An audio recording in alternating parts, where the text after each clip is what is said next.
So đây làស្វាគមន៍មកកាន់វីដេអូតាក់ទងទៅនឹង business branding ហើយនឹង marketing ហើយវីដេអូ episode ទី13ថ្ងៃនេះគឺយើងនឹងនិយាយតាក់ទងទៅនឹង topic business branding មិនមែនប្រើសម្រាប់តែអាជីវកម្មធំៗទេអញ្ចឹងជាធម្មតាទេការវា business branding វាគឺជាយុទ្ធសាស្ត្រសំខាន់ខ្លាំងមែនទែនសម្រាប់អាជីវកម្មខ្នាតតូចជាពិសេសគឺនៅក្នុងពេលបច្ចុប្បន្នក៏ដូចជានៅក្នុងប្រទេសយើងជាដើមអញ្ចឹងនៅពេលដែលយើងមាន business branding របស់យើងបានខ្លាំងក៏ដូចជាបានល្អមានគេស្គាល់ច្រើន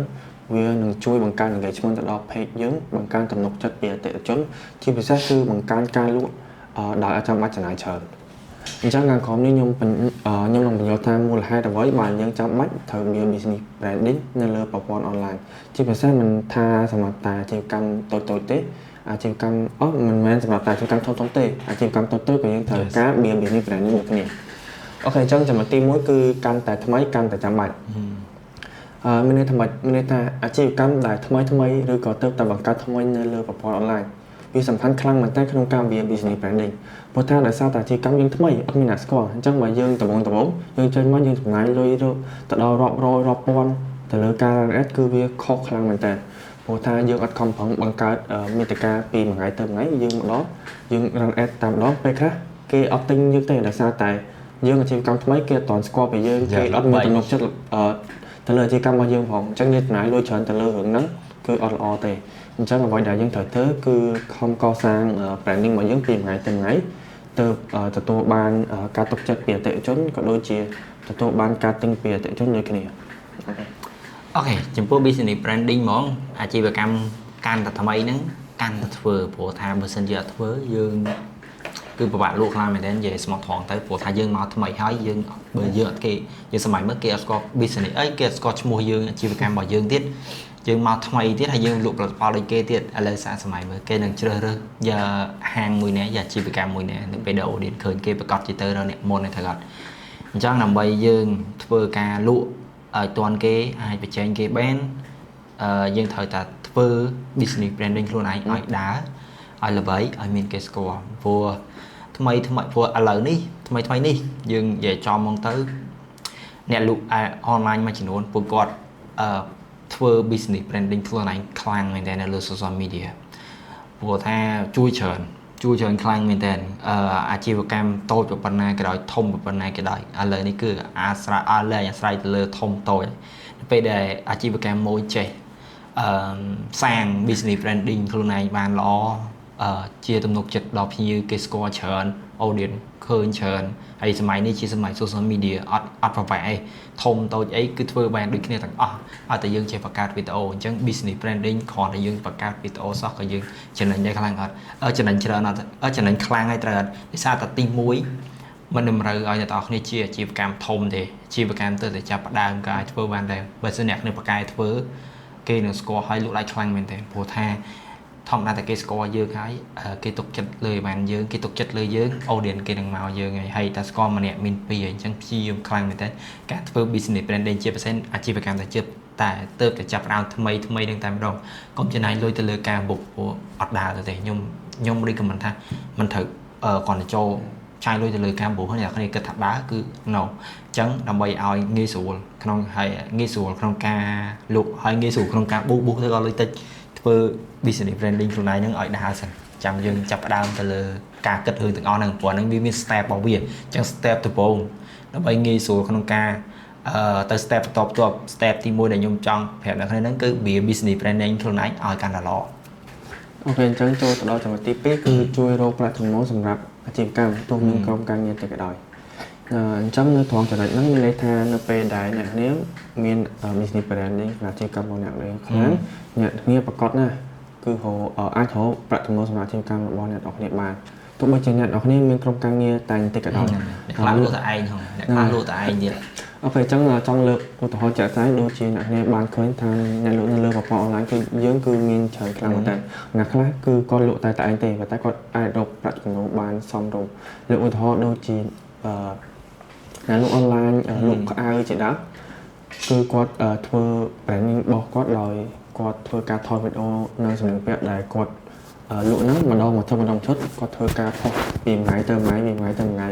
អញ្ចឹងនៅពេលដែលគាត់ផុសកាន់តែច្រើនមានគេស្គាល់តែច្រើន ចឹងនៅពេលហ្នឹងគឺទោះបីជាគាត់អត់ត្រូវការចំណាយលុយទៅលើ ad ច្រើនយ៉ាងណាក៏ដោយក៏គាត់លក់បានដែរដោយសារតែគាត់ខំប្រឹង build branding ហើយណាមួយ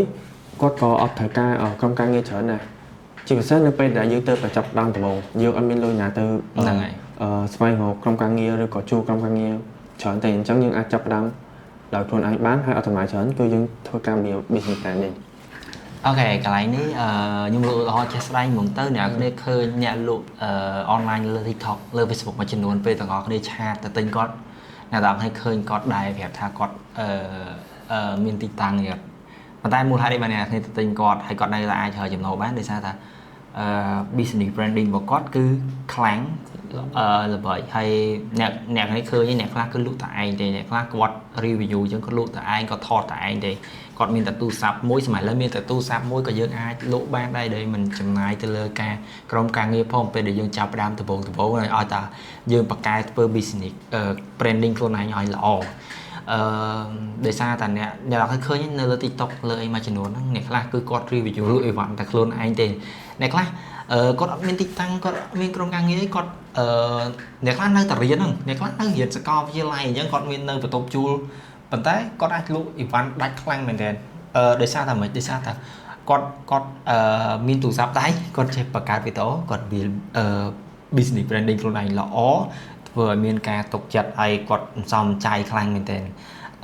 ទៅលើកាយគេដែលហ្នឹងហើយអ្នកនេះគាត់ទៅចាប់តាមដំបងប្រកាសជាអត់មានក្រុមការងារអីហើយ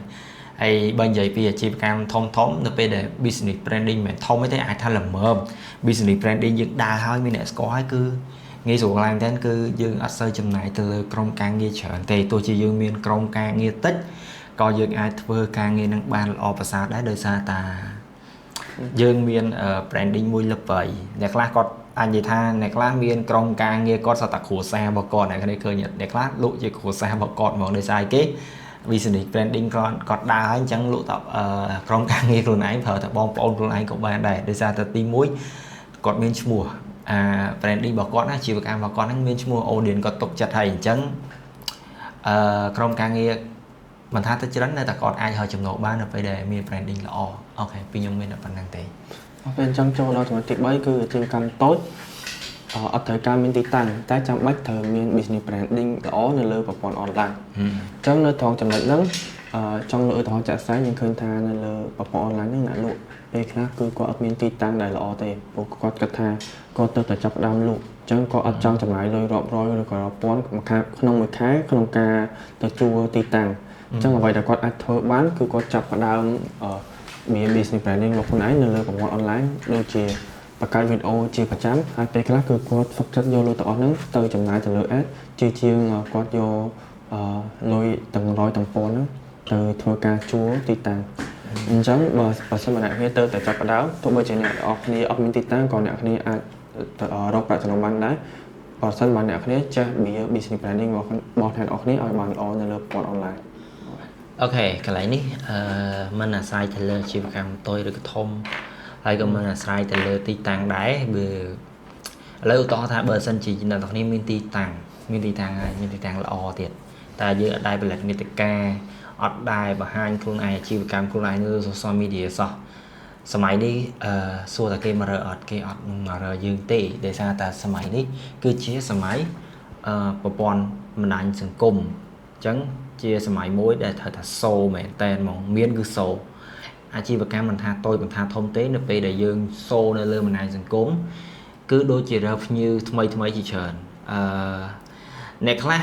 និយាយស្មោះត្រង់ទៅអ្នកខ្លះកន្លែងអ្នកខ្លះគាត់នៅអូឌៀនខ្លះវាថាអតិថិជនខ្លះគាត់នៅឆ្ងាយខ្លាំងមែនតើកាយអ្នកខ្លះនៅពេលដែលគាត់សូអាជីវកម្មខ្លួនឯងទៅហើយគាត់ធ្វើ business branding ខ្លួនឯងល្បីដើរទៅអ្នកឆ្ងាយប៉ុណ្ណាក៏មកដែរអ្នកខ្លះហាងនៅចិត្តគេអត់មកគេសុខចិត្តមកហាងដែលគេទុកចិត្តព្រោះថាbranding គេល្បីគេមានទំនុកចិត្ត audience នឹងមកអញ្ចឹងអាជីវកម្មតូចធំអីមិនតម្រូវការទីតាំងទេគ្រាន់តែអ្នកនរនេះចេះតែធ្វើ business branding ខ្លួនឯងឲ្យដើរបង្កើតមាតិកាខ្លួននិយាយពីអាជីវកម្មខ្លួនឯងពីមួយថ្ងៃទៅមួយថ្ងៃឲ្យបានកាន់តែច្រើននៅលើ social media platform ណាមួយក៏បានដែរដែលបងប្អូនគិតថា audience ចាប់អារម្មណ៍ទាំងអស់គ្នាធ្វើវាទៅវានឹងទទួលបានមកវិញហើយ business branding យើងនៅពេលដែលយើងធ្វើហងៃខ្ញុំជឿថាគេនឹងដឹងគេនឹងស្គាល់ហើយគេនឹងចាប់អារម្មណ៍គេនឹងទុកចិត្តយើងឧទាហរណ៍ជាក់ស្ដែងមកទៅអ្នកលួយបាននៅលើ TikTok មួយចំនួនគាត់ដែលមានទីតាំងអត់តែមិនបានពេលខ្លះគាត់លក់ដាច់ជាងអ្នកដែលមានទីតាំងទៀតដោយសារតែគាត់បកកែនៅក្នុងការធ្វើវីដេអូគាត់មានទូរស័ព្ទមួយសោះគាត់បកកែនៅក្នុងការធ្វើវីដេអូនិយាយពី branding និយាយពីអាជីវកម្មគាត់រហងៃអញ្ចឹងទៅaudience ចាប់អារម្មណ៍គាត់គេនឹងទិញគាត់គេនឹងទិញគាត់ច្រើនទិញជាងអ្នកដែលមានទីតាំងល្អទៀតអញ្ចឹងមិននិយាយអញ្ចឹងមិនតម្រូវថាត្រូវតែអត់ទីតាំងទេគ្រាន់ថានេះយើងនិយាយថានៅពេលដែលចាប់ផ្ដើមដំបូងបើសិនជាយើងអត់មានទីតាំងផងហ្នឹងតែបើមានទីតាំងហើយយើង business branding ខ្លួនឯងល្អយើងមានទីតាំងមួយកាន់តែល្អទៀត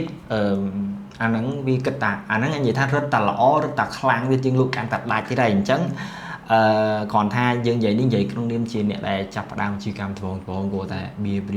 business branding ជាងចាប់យកទីតាំងព្រោះថាទីតាំងចាំក្រោយក៏បានដែរព្រោះថាវាសំខាន់ណាស់គាត់ថានៅពេលដែលយើងដំបូងយើងគិតថាយើងមានលុយណាទៅចាប់ទៅរកទីតាំងល្អទៅគាត់អញ្ចឹងមានតែធ្វើវីដេអូទៅព្រោះសម័យនេះជាសម័យ social media ដែលខ្ញុំអាសានិយាយត្រែអញ្ចឹងធ្វើវីដេអូចេញតែពីបន្ទប់ជួល4ជ្រុងក៏ទាំងអស់គ្នាអាចលក់ដាច់ដែរបើសិនជាយើងបកកែលក់អូខេអញ្ចឹងចូលដល់ចំណុចទី4ដែលជាចំណុចចុងក្រោយគឺbusiness branding កាន់តែខ្លាំងវានឹងជួយកាត់បន្ថយចំណាយច្រើនទៅលើការ run ad អូខេអញ្ចឹងចង់យកឧទាហរណ៍ជាក់ស្ដែងតែម្ដងដូចជា Octopus ជាដើមពួកយើងគឺខំបង្វា branding របស់យើងច្រើនឆ្នាំខ្លាំងមែនតើហើយអ្វីដែលសំខាន់គឺយើងធ្វើវាបានទៀងទាត់អញ្ចឹងនៅពេលដែលយើង run ad ធ្វើការ run ad ម្ដងគឺយើងអត់ចាំបាច់ត្រូវចំណាយច្រើនទេដោយសារតែមានគេស្គាល់ពី branding របស់យើងធំហើយអញ្ចឹងបើសិនបើអ្នកនរគ្នាអាជីវកម្មតែចាប់ដើមហើយអត់សូវមាន branding ឬក៏អាជីវកម្មតែដើមយូរក៏ដោយតែអ្នកនរគ្នាគិតតែចំណាយទៅលើ ad ហើយអត់បានគិតទៅដល់ការមាន branding នៅពេលដែលអ្នកនរគ្នា run ad ម្ដងគឺធ្វើការស៊ីថ្លៃច្រើនខ្លាំងមែនតើពេលខ្លះជួបតែ account ខ្មោចទៀតដោយសារតែអាជីវកម្មយើងផ្ដោតសំខាន់ទៅលើការ run ad ជាងការចាប់ដើមទៅលើការមាន branding ដូចជាការបង្កើតវីដេអូឲ្យទៀងទាត់អីជាដើមអញ្ចឹងអ្នកនរគួរតែព្យាយាមបង្កើតវីដេអូឲ្យបានទៀងទាត់ក៏ដូចជាពង្រឹងទៅដល់ business branding របស់អ្នកនរគ្នាដែលមកទទួលបាន engagement ក្នុង page ក៏ដូចជាទទួលបានទំនុកចិត្តនិងប្រាក់ចំណូលសម្រាប់អាជីវកម្មរបស់អ្នកនរគ្នាអូខេអ្នកនរនិយាយទៅតោះគ្នាយើងគំរូតាម Octopus X ពួកយើងបានដោយសារតែ Octopus X ធ្វើការ build branding ខ្លួនឯងហ្នឹងគឺអស់ឆ្នាំមកហើយអញ្ចឹងក៏មានអ្នកស្គាល់ដែរអញ្ចឹងនៅពេលដែលយើងrun ad ទៅគឺយើងចំណាយតិចខ្លាំងមែនតើដោយសារតា branding យើងនៅលើ social media គឺមានអ្នកស្គាល់ស្រាប់អញ្ចឹងមិនចាំបាច់យើងចំណាយលុយច្រើននៅក្នុងការrun ad នីមួយទេអញ្ចឹងនេះហើយជាអីដែលបើថានេះ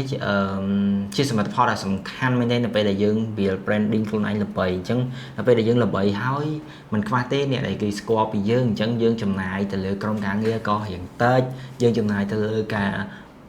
run ad ឬក៏អ្នកនរគ្នាចាំថា boost ហ្នឹងរៀងតិចខ្ញុំចង់ប្រាប់អ្នកនរគ្នាថាអត់មាន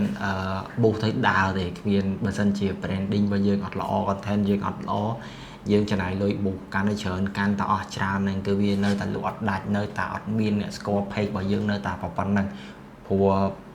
run ad នេះក៏វាគ្រាន់តែជា step បន្ទាប់អំពីការ build business branding ការធ្វើវីដេអូរាល់ថ្ងៃ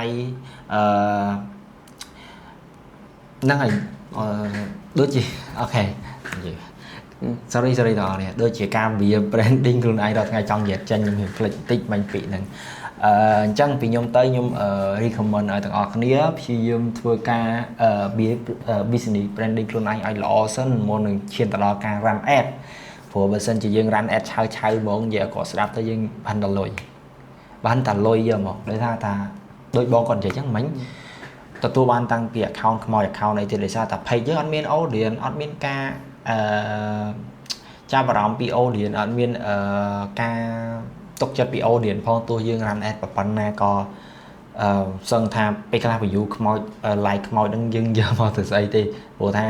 បើសិនជាយើងមាន audience ដែលស្គាល់ពីអាជីវកម្មរបស់យើង branding យើងល្បីស្រាប់ហើយយើង run ad តាមតិចគេមកឲ្យយើងគ្រាន់តែបង្ហាញផលិតផលថ្មីមកគេចាប់អារម្មណ៍ដូចគ្នាអ ចឹងពីខ្ញុំទៅព្យាយាម